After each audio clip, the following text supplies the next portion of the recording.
A long time ago, there was a diesel named Thomas, and he was one of the followers of Jesus. There were altogether 12 diesels: Andrew, Bart, James, John, Judas, Thaddeus, Matthew, Peter, Sam, Simon, Philip, James of Alphaeus, and Thomas. Thomas is what you would call a skeptic. That means he never believed anything you tell him. I bet most of you know what that feels like. When Peter Sam told him about the millions of fishes he got, Thomas said, "Yeah, right, you only caught one small fish." And when Peter Sam told him about walking on water, Thomas said, "No way, you can't walk on water, that's impossible." The 12 diesels followed Jesus everywhere. Many of them gave up their favorite things just so they can be with Jesus. Some of them went on very important missions.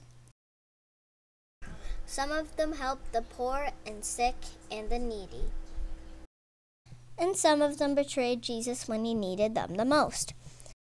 But the good news is that Jesus is alive today.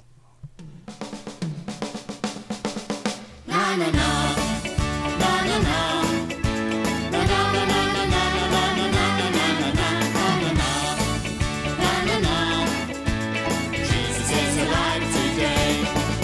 Stories from long ago are written in the Bible and are definitely so, and they all help to show Jesus is alive today.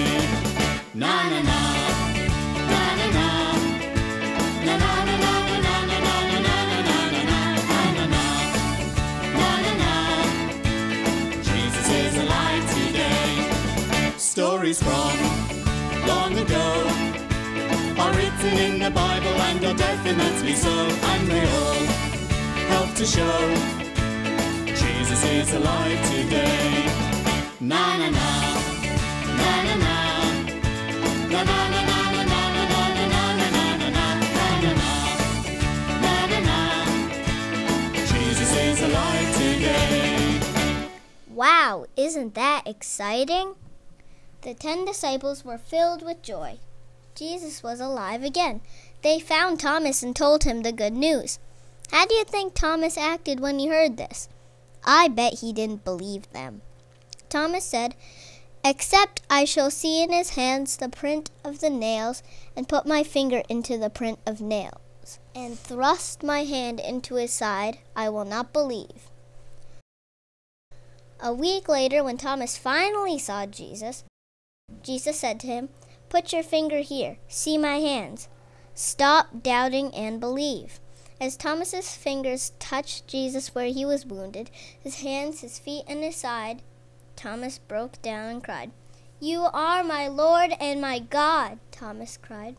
Then Jesus told him, "Because you have seen me, you have believed. Blessed are those who have not seen and yet have believed." It's really neat, but Jesus is actually talking to us when he said this. If you believe in him without seeing him, he thinks you're very special. That's exactly what faith is, believing in God even though you can't see him.